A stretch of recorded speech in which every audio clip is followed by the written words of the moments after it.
मेरा सफर तपोवन का एक फुसफुसाहट से शुरू हुआ, एक फुसफुसाहट जो तेज होती गई। ऐसा लग रहा था जैसे हिमालय मुझे बुला रहे हैं अनजान को एक्सप्लोर करने के लिए। तपोवन, एक जंगल जो स्पिरिचुअल प्रैक्टिस के लिए जाना जाता है, मुझे बुला रहा था। गंगोत्री ग्लेशियर के पास ये शांत जगह न सिर्फ एक कठिन चढ़ाई का वादा करती थी, बल्कि एक स्पिरिचुअल अवेकनिंग का भी। तपोवन नाम संस्कृत के शब्द तपस और वन से मिलकर बना है। तपस यानी आत्म अनुशासन और वन यानी जंगल। बहुत लंबे समय से लोग यहाँ ध्यान और योग करने आते रहे हैं। कहते हैं यहाँ की हवा पतली है, पर किसी तरह साफ एक ऐसी खामोशी से भरी हुई जो बहुत कुछ कहती है। इस खास जगह का मेरा सफर शुरू होने वाला था। मैं उस जगह पर खड़ा था जहां से मैं जानता था पहाड़ों के दिल में कदम रखने को तैयार। हवा में एक्साइटमेंट छाया हुआ था। ये कोई आम ट्रैक नहीं था, ये एक तीर्थ यात्रा थी। भागीरथी नदी, जहां से गंगा नदी शुरू होती है, मेरे चारों ओर दहाड़ रही थी। इसका नीला हरा पानी बहता और उछलता हुआ प्रकृति की कच्ची शक्ति दिखा रहा था। गौमुख, ग्लेशियर का स्टार्टिंग पॉइंट और नदी का स्रोत आगे था। यह एक ऐसा नजारा था जिसने मुझे आश्चर्य और थोड़े से डर से भर दिया। गंगोत्री ग्लेशियर, बर्फ की एक विशाल नदी, बहुत बड़ा और प्रभावशाली था, लेकिन यह पहले से छोटा था, जो मुझे याद दिला रहा था कि हमारा ग्रह बदल रहा है।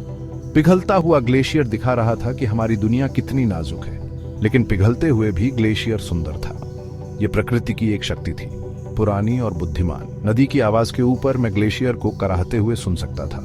यह बर्फ की धीमी स्थिर आवाज थी और समय बीत रहा था। इतनी शक्तिशाली ताकत के आगे मैं खुद को छोटा और विनम्र महसूस कर रहा था।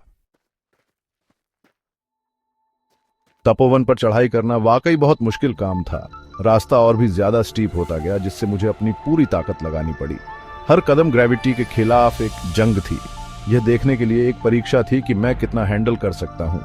पतली हवा ने सांस लेना मुश्किल कर दिया था, लेकिन मैं जितना ऊपर चढ़ता गया, नजारा उतना ही अद्भुत होता गया। विशाल चट्टानें, जो कई वर्षों से ग्लेशियर से घिसकर चिकनी हो गई थी, पूरे रास्ते में थी। इन चट्टानों पर हर जंप एक छोटी सी जीत जैसा लग रहा था। जैसे जैसे मैं ऊपर चढ़ता गया, लैंडस्केप बदलता गया। हरे भरे मैदान पथरीले इलाकों में बदल गए और हवा ठंडी हो गई, चीड़ के पेड़ों और वाइल्ड फ्लावर्स की खुशबू से भर गई। जैसे ही मैं ऊपर चढ़ा, नीचे की दुनिया गायब होने लगी। मायने यही रखता था कि मेरी सांसें और जमीन पर मेरे जूतों की आवाज। ये मेरे शरीर और मेरे दिमाग दोनों के लिए एक सफर था। तपोवन पहुंचना किसी पवित्र स्थान में प्रवेश करने जैसा लगा। रंग बिरंगे वाइल्ड फ्लावर से ढका हुआ मेडो धूप में चमक रहा था।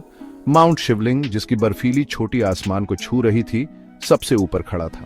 आकाश गंगा, एक धारा जिसे स्वर्ग से आया माना जाता है, पास ही बहती थी।